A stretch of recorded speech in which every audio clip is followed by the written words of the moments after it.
Coming up, more on what to expect on former President Donald Trump's second impeachment trial. All this and more next.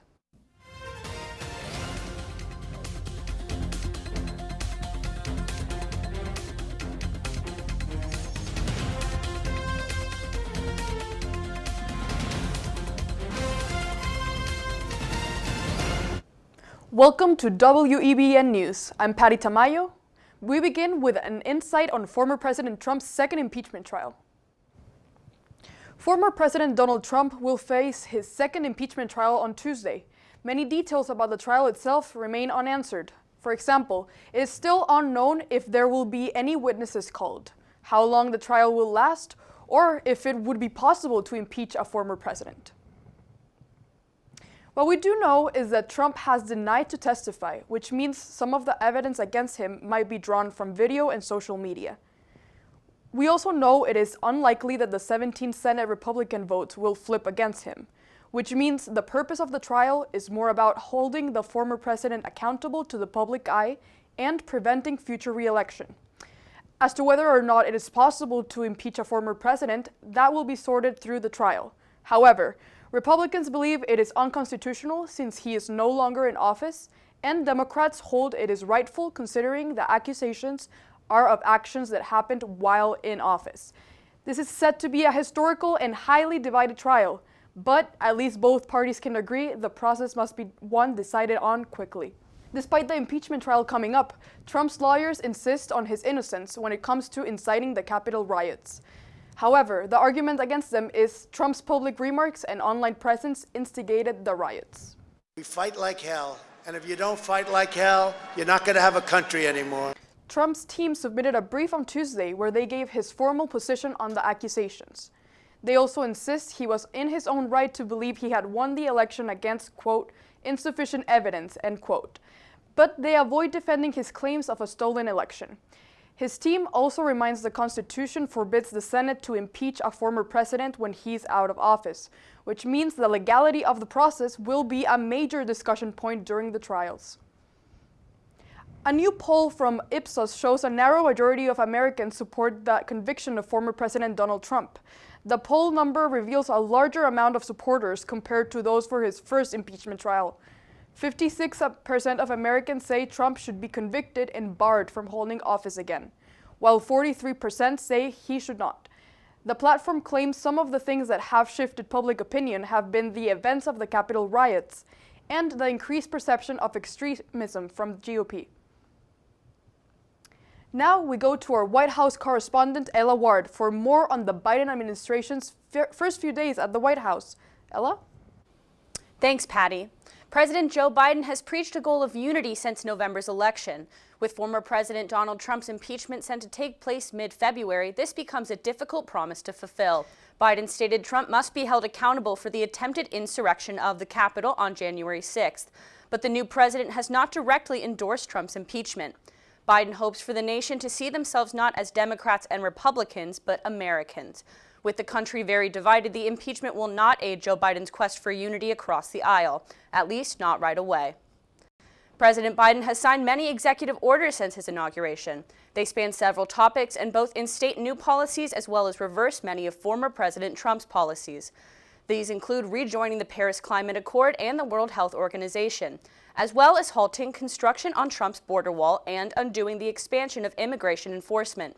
He has also reversed the Muslim ban, which restricted entry into the U.S. from 7 Muslim-majority countries. And for the fight against coronavirus, he launched the 100-day mask challenge and made masks required on federal grounds as well as on many forms of transportation, such as trains and airplanes. And Biden said he feels Trump should no longer receive classified intelligence briefings. During an interview with CBS Evening News, the president cited Trump's quote, erratic behavior unrelated to the insurrection as a reason for this. Past presidents traditionally receive intelligence briefings by request. However, according to a senior administrator, no such requests have been made by the former President Trump. Press Secretary Jen Psaki said Saturday that the president has trust in his intelligence team to decide how to deliver classified intelligence information if Trump ever decides to request a briefing. That's all I have for White House News. Back to you. Thank you, Ella. Next up, we take a look the new call processes in Massachusetts for the vaccine rollout and the new lifted church ban in California. We'll be right back. Welcome back. Two members of Boston City Council are calling for a release of a public report on whether city officers participated in the U.S. Capitol riots. The request for an investigation came partially from findings about a now-deleted Twitter account. The account expressed extreme views which were linked to the Capitol's attack and a Boston police officer. Boston City Councilors Andrea Campbell and Julia Mejia claimed that with the public's low trust in government, it is, quote, imperative that these findings are made public, end quote. Massachusetts is launching a call center for senior residents over the age of 75.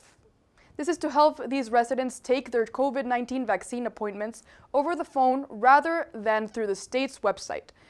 Governor Charlie Baker said the call center may be a better option for older adults who don't have someone to help them. They're vulnerable and at risk, and especially with some of the older folks, we need to give them a little room here to get there. The vaccine resource line will be open on weekdays from 8 a.m. to 5 p.m. and can be accessed by dialing 211. The Wyoming Republican Party has voted to censor Congresswoman Liz Cheney over her vote to impeach former President Trump. Cheney was one of the 10 Republican House representatives to vote against Trump.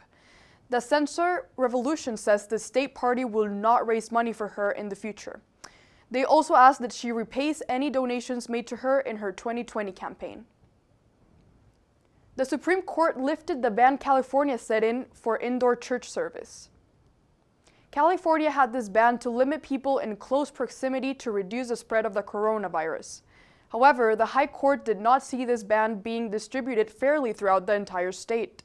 Instead, the ruling is the state can cap indoor service at 25% and limit singing and chanting. Coming up, international news, including an update on the protests in Myanmar and the political crisis in Haiti. We'll be right back.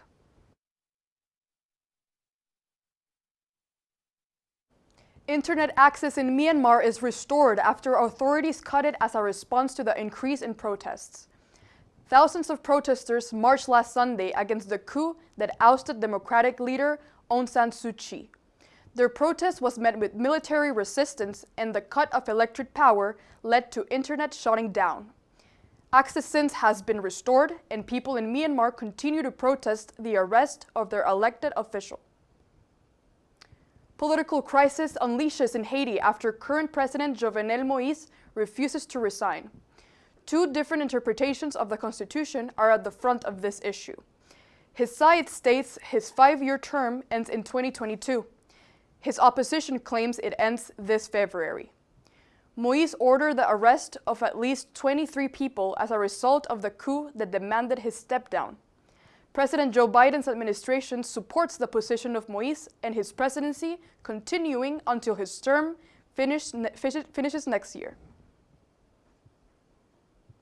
Now we go to our international news correspondent, Sami Neves. Sami? Israeli Prime Minister Benjamin Netanyahu pleaded not guilty as his trial on corruption charges resumed just weeks before the national elections. Netanyahu was facing charges on fraud, breach of trust, and accepting briberies. This makes him the first Israeli prime minister to go to court for the corruption accusations.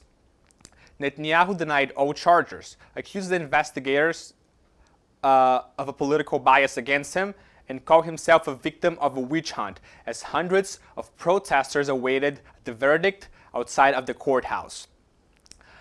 The longest-serving Israeli prime minister is expecting to remain in his position as the next Israeli elections approach next month. The Ecuador presidential election will have a runoff between two young left-wing candidates. The top candidate, Andrés Araúz, ally of the former president Rafael Correa, who received 31% of the votes, will now face the indigenous rights and environmental activist Yacoub Perez on the second round. Perez defeated the right-wing candidate Guillermo Lasso for only 0.6%. The runoff election is scheduled to happen in April. Sudan Prime Minister Abdallah Hamdok announced he will be reshuffling his cabinet to add some rebel ministers as part of a peace agreement that was broke last year. The peace deal promised that the authoritarian government of Sudan would concede certain powers to the rebel group Sudan Revolutionary Front, who fights for democracy in the region. This announcement marks a step on the Sudan's smooth transition from a dictatorship to a democracy. Back to you at the desk. Thank you, Sammy. In honor of Black History Month, we want to highlight someone who has made an impact in Boston and the news industry. We want to recognize American broadcast journalist and radio presenter Callie Crossley. Crossley reports on the collision of new and old media, media and politics, and the intersection of race, gender, and media. She is a frequent host of WGBH-TV's Basic Black. Thank you for tuning in to WEBN Political Pulse. For more, please visit our website WEBN-TV and our YouTube channel. I'm Patty Tamayo. Have a good night.